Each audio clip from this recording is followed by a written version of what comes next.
Bolingo una mashabiki ambao wana pesa sana na huwa wana hizo pesa zao sio wachoyo, hawazili peke yao, huwa wanakula na nyinyi watu wa bendi, kwa maana ya kwamba huwa wanatunza sana na hisi huwa ndo masponsa wakubwa sana kwenye bendi zenu. Wanatusupport pia sana matajiri wetu, ni kabisa, hiyo ni kitu cha ukweli. Hivi huwa mnawalipaje zile fadhila zao? Wale unajua pale mfano tuko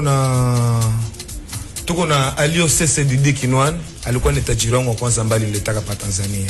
Huyo ni mmoja. Tuko na Bayale Ngosi VIP. Tunakuwa tuwalipi kitu. Anapokuja pale tunamrusha, naona kumbe wala sababu na mimi wananisamini na mimi. Acha basi na mimi wasamini.